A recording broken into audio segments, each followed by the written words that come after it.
దేశం కోసం తమ ప్రాణాలను తృణప్రాయంగా అర్పించిన రాహుల్ గాంధీ కుటుంబంపై బీజేపీ నరేంద్ర మోదీ సర్కార్ కుట్రపూరిత కేసులు పెట్టి ఇక్కట్లపాలు చేసే ప్రయత్నం చేస్తుందని ప్రభుత్వ విప్ డీసీసీ అధ్యక్షులు బీర్ల ఐలయ్య విమర్శించారు.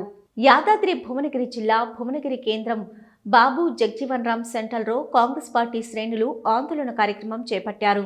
రాహుల్ గాంధీ కుటుంబాన్ని టార్గెట్ చేస్తూ అక్రమ కేసులు పెట్టి చార్జ్షీట్ వేయడాన్ని నిరసిస్తూ ఆందోళన కార్యక్రమం చేపట్టారు.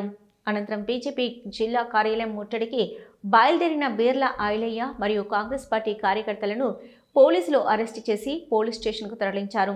ఈ సందర్భంగా ప్రభుత్వ విప్ బీర్ల ఐలయ్య మాట్లాడుతూ దేశం కోసం ప్రాణాల సైతం లెక్క చేయని కుటుంబంపై నరేంద్ర మోదీ సర్కారు కుట్రపూరిత చర్యలకు పూనుకుంటుందని విమర్శించారు.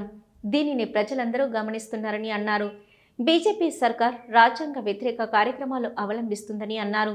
భారతదేశంలో ప్రజాస్వామ్యాన్ని కూనీ చేసే పద్ధతిలో మోదీ పాలన కొనసాగుతుందని దుయ్యబట్టారు.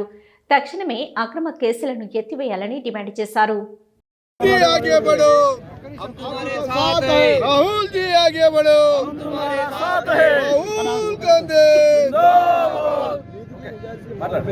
ఈరోజు భారతదేశంలో ప్రజాస్వామ్యాన్ని కూని చేసి భారతదేశానికి ప్రాణత్యాగం చేసి స్వతంత్రం తెచ్చి భారతదేశంలో ప్రజాస్వామ్యాన్ని కాపాడుతున్నటువంటి గాంధీ కుటుంబాన్ని ఇలా దోషులుగా చిత్రీకరించడానికి మోడీ గారు చేస్తున్నటువంటి కుట్ర ఇలా ప్రజాస్వామ్యాన్ని కూని చేసి ఈసీని, సిఐడిని, సిబిఐని అడ్డంగా పెట్టుకొని ఒక త్యాగాల కుటుంబాన్ని ఇలా నేషనల్ హెరాల్డ్ కేసులో ఛార్జిషీట్ వేయడం చాలా దారుణం.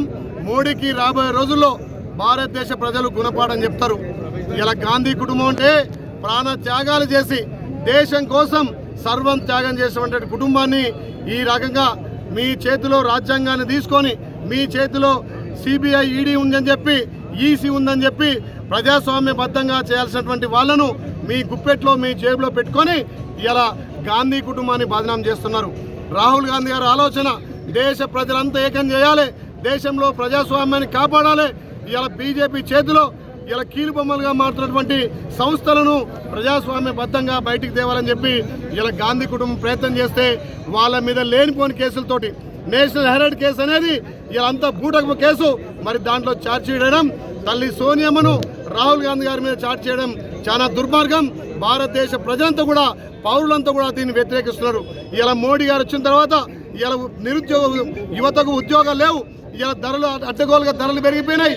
ఎక్కడ చూసినా మతాన్ని అడ్డం పెట్టుకొని, కులాన్ని అడ్డం పెట్టుకొని మోడీ గారు ప్రజాస్వామ్యాన్ని కూని చేస్తున్నారు. కాబట్టి ఇలా భారతదేశ వ్యాప్తంగా అన్ని రాష్ట్రాల్లో, ముఖ్యంగా తెలంగాణలో పిసిసి అధ్యక్షుడు మహేష్ కుమార్ గౌడ్ గారి ఆధ్వర్యంలో ఆయన ఆదేశాల మేరకు అన్ని జిల్లా హెడ్ క్వార్టర్లో ఇలా మోడీ గారిని వ్యతిరేకిస్తూ ఇలా ప్రజా వ్యతిరేక కార్యక్రమాలు పడుతున్నటువంటి మోడీ గారికి తప్పకుండా గుణపాఠం చెప్పాల్సిన అవసరం ఉంది. త్యాగాల కుటుంబాన్ని చూసి ఓర్వలేక వాళ్ళ మీద నిందలు నెప్పి కేసులతోటి బెదిరించాలనుకుంటున్నారు. కానీ తెలంగాణలో, ఇక్కడ భారతదేశంలో ప్రజలు కాంగ్రెస్ వైపు ఉన్నారు. మా భావి ప్రధాని రాహుల్ గాంధీ అని ప్రతి యువకుడు ఇలా గలమెత్తుతుంటే మీ కేసుల ద్వారా, మీ బెదిరింపుల ద్వారా ఎవరు భయపడేది లేదు. రాబోయే రోజుల్లో మా ప్రధానిగా రాహుల్ గాంధీ గారిని గెలిపించేంత వరకు కూడా ప్రతి కార్యకర్త సైనికులుగా పనిచేస్తారు. మీ ప్రజాస్వామ్యబద్ధంగా ఉండాల్సినటువంటి సంస్థలను మీ గుప్పెట్లో పెట్టుకొని ఇష్టారాజ్యంగా భారతదేశంలో ప్రజాస్వామ్యాన్ని కూని చేస్తున్నారు. డాక్టర్ బిఆర్ అంబేద్కర్ గారి ఆశయాలు ఇలా ఆయన రాష్ట్ర రాజ్యాంగాన్ని ప్రతి పౌరుడు అనుభవించే హక్కుంది. దాన్ని మీరు కాల రాస్తుంటే భారతదేశ ప్రజలు ఊకరు. తప్పకుండా ప్రజాక్షేత్రంలో మిమ్మల్ని శిక్షిస్తామని చెప్పి తెలియజేస్తూ ఇలా తెలంగాణలో యావత్ అన్ని జిల్లాలో పెద్ద ఎత్తున వేల మందితోటి మా కాంగ్రెస్ కుటుంబ సభ్యులు, నాయకులు ఇక్కడ పెద్ద ఎత్తున నిరసన కార్యక్రమాలు చేసి ఏదైతే ఛార్జ్షీట్ వేసిరో దాన్ని ఉపసంహరించుకోవాలని చెప్పి ఇలా ధర్నా కార్యక్రమం పెట్టి బీజేపీ ఆఫీసులన్నీ కూడా ముట్టడిస్తాం.